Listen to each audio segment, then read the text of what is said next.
Hello guys, Matt the Noodling Guitar Player nga ulit.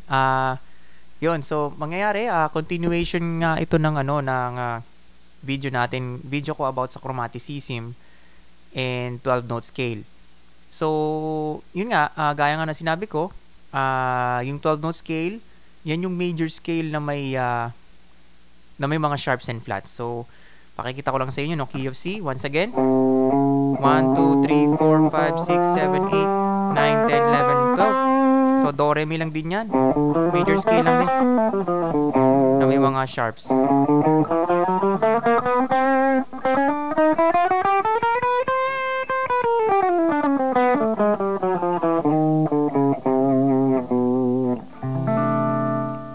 Okay? So, yun lang siya. And then, gaya nga na shinare ko dun sa unang video, yung skala na to is pag ginagamit mo siya, lalo na sa mga basic chords na kanta na jamming track, na backing track, hindi naman masyadong malalim, nag-e-end siya sa 3rd and 7th note, no? And then etong skala na to, 12 note scale, marami siyang possibilities. So i-explore nyo lang ng i-explore. So gaya nga na shinare ko doon sa unang video, i-expand nyo muna yung major scale nyo and then tsaka nyo siya gawing 12 note para at least mas ma-maximize nyo yung potential ng skala na to. And marami kang pwedeng, the more na ginamble mo, in-explore mo yung scale na to, marami kang magagawang possibility rito kasi makakagawa ka rin ng mga ibang scales na hindi mo pa talaga usually familiar, no? Kagaya ng melodic minor scale, harmonic minor, and marami pang iba. So, ngayon, ang gagawin natin is gagamitin natin yung 12 note scale, no, na medyo involved na siya. So yung pinatugtog kong backing track sa last na video, gagamitin natin yun, and nagagawin natin is aalamin natin yung mga chords ng song, which is given na alam na natin yung key ng skala, kailangan guys, yun ang pinakaunang alam natin sa lahat, yung marunong tayong humanap ng key ng scale natin. Kasi, unang-una sa lahat, importante yan yan ang magde-determine kung nasa tama ba yung skala mo o hindi. Kailangan nasa tamang key ang ang scale natin, okay? So, given na marunong ka na nun, major scale tayo, and yung kanta natin nasa key of C naman, no? A minor siya, but then again, pwede natin gamitin yung key of C major scale dito. Maging observant lang tayo sa A minor, no? Gagamitin natin yung 12 note scale dito, pero ang mangyayari is, okay, papakinggan natin yung mga chords niya, and then yung 12 note scale isusunod na natin sa chords. So ipi-play na natin siya along chord changes, no? And ito medyo mas involved na kasi may counting timing na siya, and magiging mas counting precise ka na sa tugtog mo kasi nga observant ka na sa chords. Plus, no? Siyempre, kailangan, gagaya nga sinare ko doon sa unang video, kailangan nag-e-end tayo sa 3rd and 7th note rin. No? Para at least in case hindi natin masunod yung chord na yon, hindi natin matamaan yung target note, at least nag-end ka sa 3rd and 7th note, hindi ka masyadong mawawala. Or hindi ka mawawala kasi neutral yung mga notes na yun. So, gagawin natin, ipi-play muna natin yung backing track. Okay. So, alamin natin yung chords. Okay. So,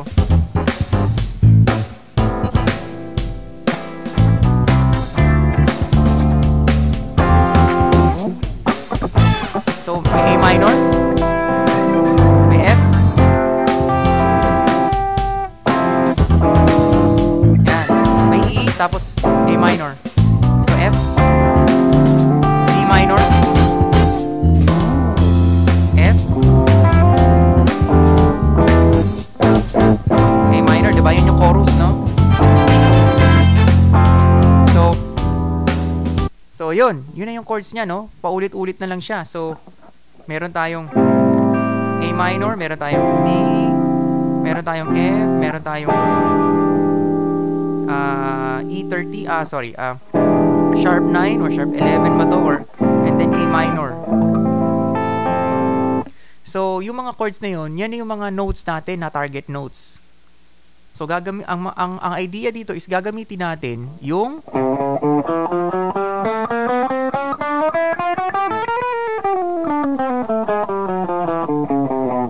12-note scale, and then kada papasok yung chord na yun, mag-e-end tayo sa bawat note ng chord na yun. So, kunyari, mag-A minor, no? So, scala ka, and then mag-A minor.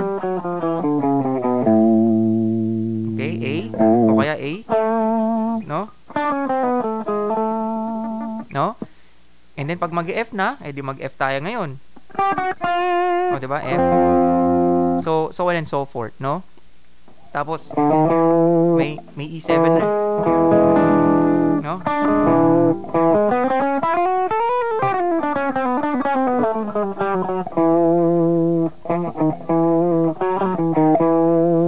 No? So, ang mangyayari is, scala muna, 12-note scale, and then try nating sundin yung chord changes, and then plus 3rd and 7th note bagsak. No? Gaya nga na share ko doon sa unang video. Yun muna gagawin natin, and then later on, gagawin natin medyo mas involved na talaga yung gagawin natin kasi gagawa na tayo ng lick kada susubukan kong gawaan ng lick gamit yung 12-note scale ko. Susubukan ko siyang gawaan ng lick at the same time sumusunod ka sa chord changes, bumabagsak ka sa chord change sa notes sa target notes ng chords. At the same time meron ka pang 7th. So ganun tayo mag-improvise, guys. Okay? So una, sabayan muna natin yung song. D, A minor, F, okay, A, D, 7th note, F, 12-note scale to, no?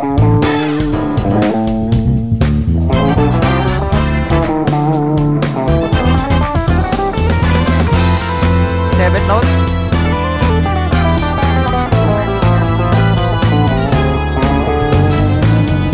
D, and then F, C, so E, D minor, 3rd note, F, sorry,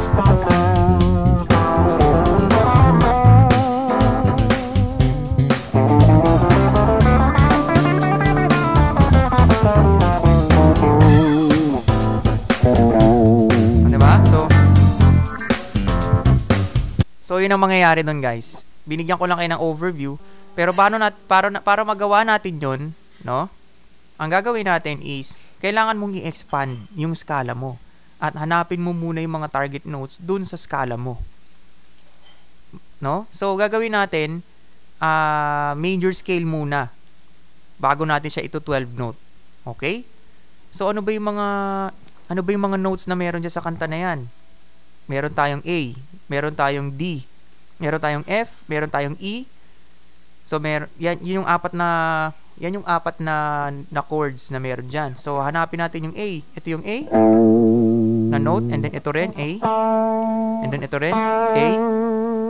So pag nag-scala ka ng major scale, yan yung automatic, yan yung A mo. Ito na rin yung A, ito rin yung A. And meron tayong F, no? So, tandaan na natin yung A na yun, no? Meron din tayong F, no? F, ito. So, pag nag-scala ka ng... Ayan. Mag-e-end ka pag nag-F dyan. Regardless kung saang part ka ng basta mag-end ka sa F pag nag-F na. No? And then, may E. Meron tayong E. Ayan, no? Ayan. E rin to, no? So, yan ang mga notes natin. Meron tayong A, meron tayong F, meron tayong D, meron tayong E. So, doon lang umiikot. So, pag nag-scala ka, so, kunyari, A minor. O kaya, pwedeng ganon. Kung marunong ka na mag-pentatonic. Tapos, scala, F, kasi nga mag-F na.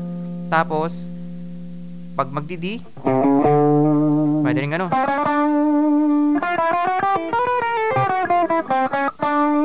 O, diba? Ginagamit ko yung 12 note scale, pero iniiba ko na siya kasi nagiging involved na tayo eh.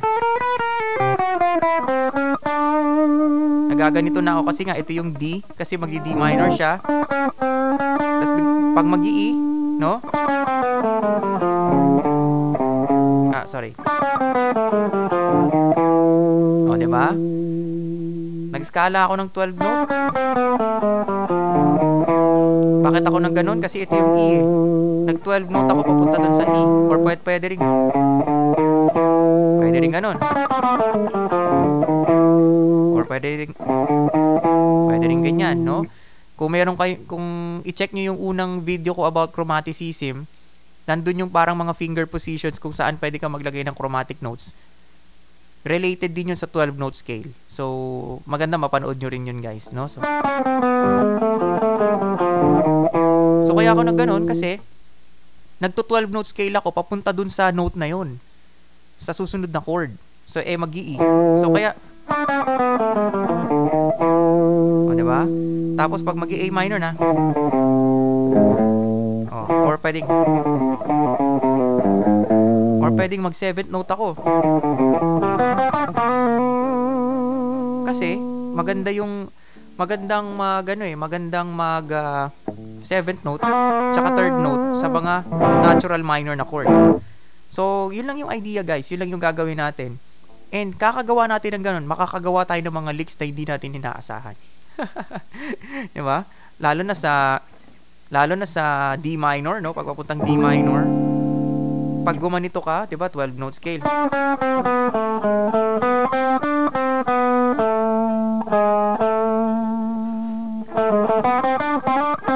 Di ba?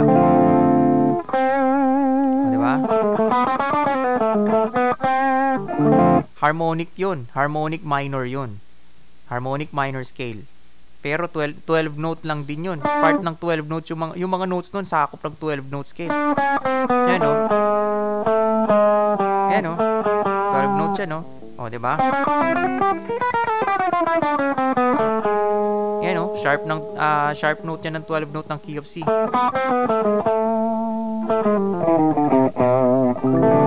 'di ba? So isa pa, mga melodic minor, no? 'Di ba? 12 note ka ng ganyan. Oh.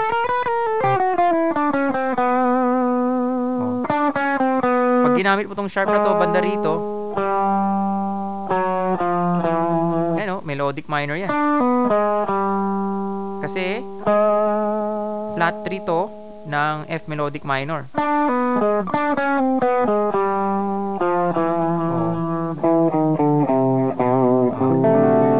Diba? So C 12 note ka pa rin. Lahat ng mga notes ng 12 note. Pag in-explore mo talaga yan, magagawa mo yung mga skala na hindi mo akalain. So, yun guys, gawin natin yan dito, no?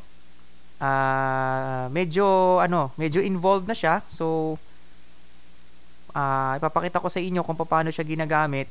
May kasamang target notes, may kasamang 3rd and 7th, tapos yung mga melodic minor scale na yan, harmonic minor, and yung mga iba pang skala, madadaanan din natin gamit ang 12 note scale, no? So later on, kung gusto niyo i-check yung melodic minor scale ko, i-check nyo rin guys.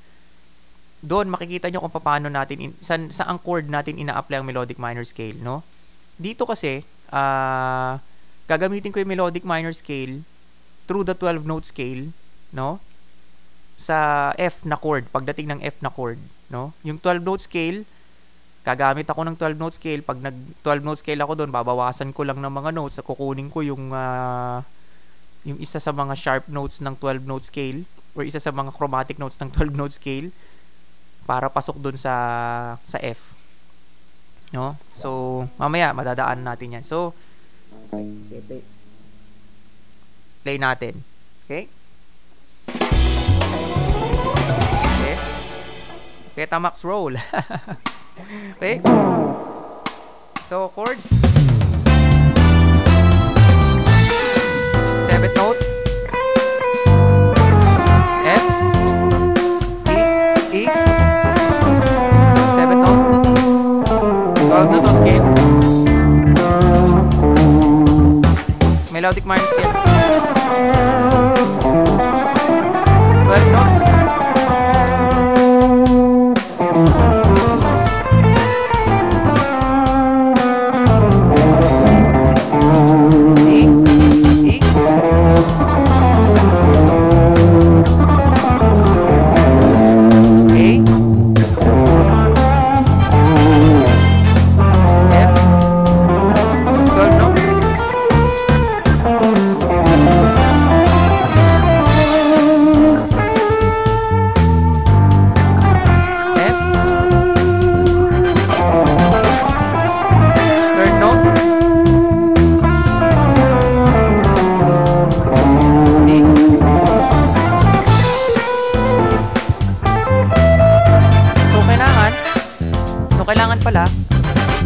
pala guys, kailangan na-expand nyo na yung scale, no? Yung major scale. So, i-share ko na nga rin yun guys para at least hindi tayo magkalituhan, no? Major scale pa rin ito. Ang ginawa ko lang is iniba ko siya ng position kasi nga na-expand ko na. So, itatry ko munang i-expand yung major scale and then gawin nating 12 note and then balikan natin yung backing track. Okay? So, major scale pa rin. Sorry.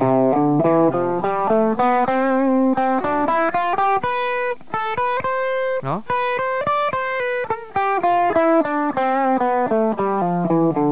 Okay? Okay?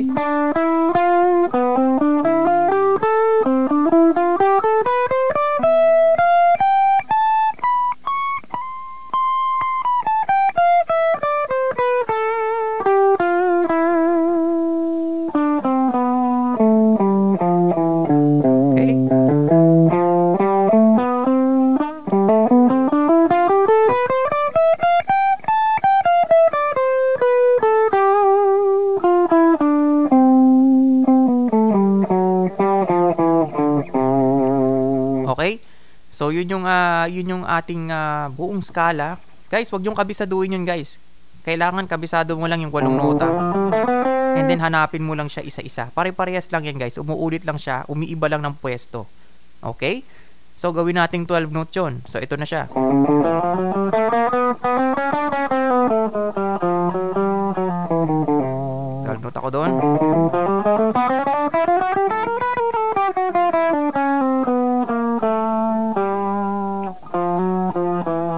Okay, 12 note.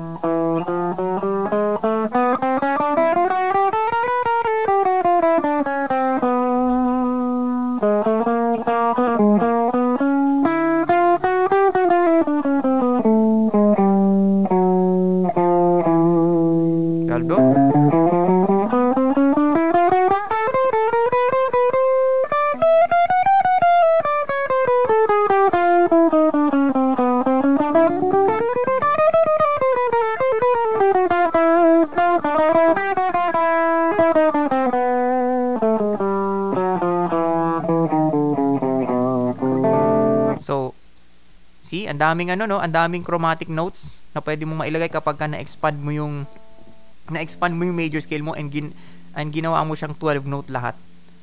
So, ganun karaming chromatic notes. So, sa ganun karaming chromatic notes, marami kang pwede magawang skala doon. Pabawasan mo lang siya ng konti. Hahanapin mo lang yung eksaktong note na distinctive dun sa skala na gusto mong malaman, gaya ng melodic minor or harmonic minor, no? Harmonic minor. Yan, no? O, diba? Melodic minor. So, melodic minor yun, no? So, marami pa, no? Doria, Mixolydian flat 2. O, diba? So, marami kang pwedeng magawa dyan. So, yun nga, gaya nga nasabi ko, major scale, expand, gawin mong 12 note. Marami ka nang pwedeng gawin. So, balik tayo ulit dito. So ito na siya lahat, no?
F,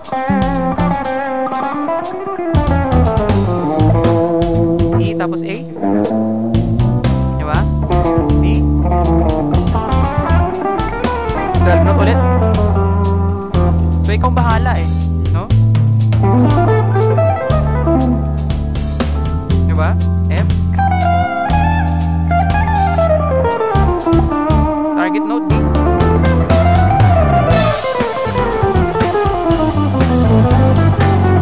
F,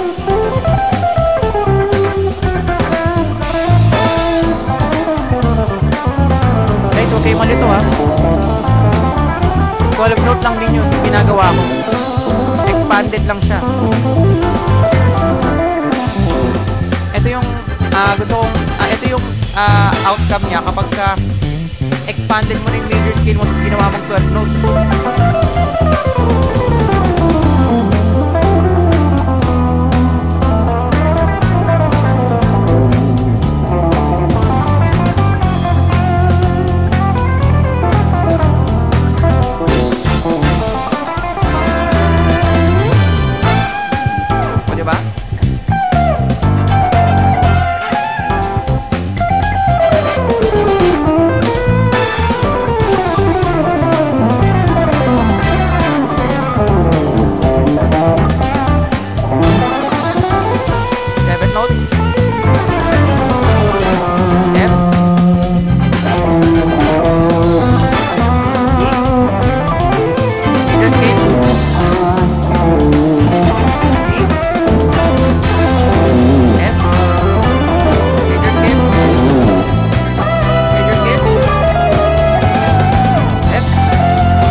Yun lang siya guys, no? So, yun yung outcome ng 12 note scale na sinunod mo yung chord changes. Ewan ko kung nakasunod ako perfectly, pero yun yung magiging outcome niya guys kapag katsinagaan yung i-expand yung major scale nyo and ginawa nyo siyang 12 note. So, magkakaroon ako ng separate video about sa pag-i-expand ng major scale kasi napakalaking bagay talaga na expanded mo lahat ng ng major scale mo sa lahat ng fretboard. Kasi makakagalaw ka at the same time, madali mo siya magagawang 12 note and mahahanap mo lahat ng mga target notes. So yun lang, makuha mo lang yun, malaking bagay na yun guys. Malaking bagay na. Malaking tulong na yun kasi makaka-play ka na along the chord changes. And hindi lang yun, may explore mo pa yung mga ibang possibilities, no? Gaya ng mga ibang scala, gaya ng mga ito,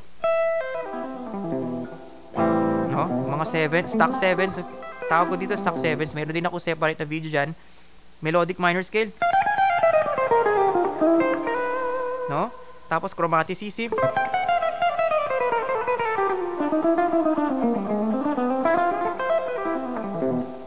no?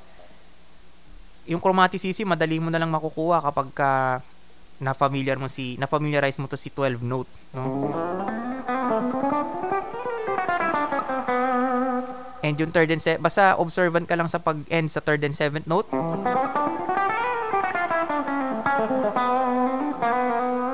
And then in combination siya with major scale. Third and seventh note. 12 note. No? Pag na-expand mo pa siya, pwede ka nang gumalaw kahit saan dito.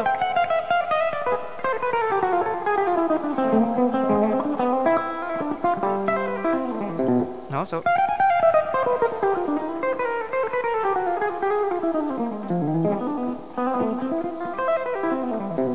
and then, pwede ka mag-outside playing gamit yung 12 note scale. I-outside mo lang yung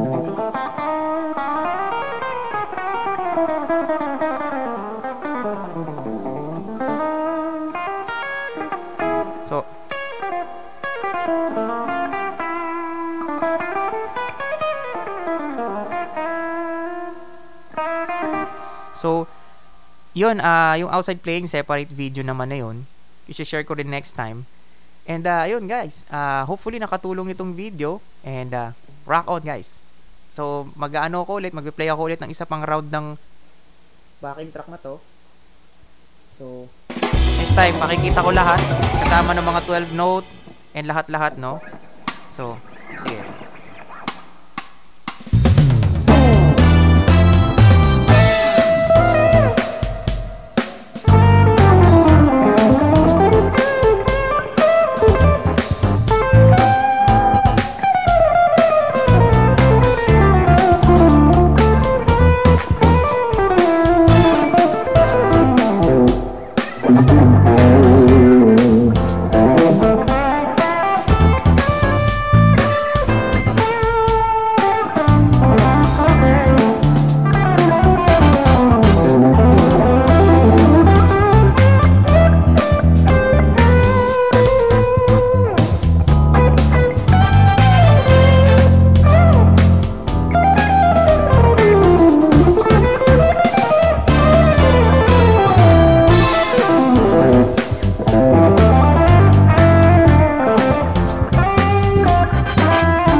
Thank you.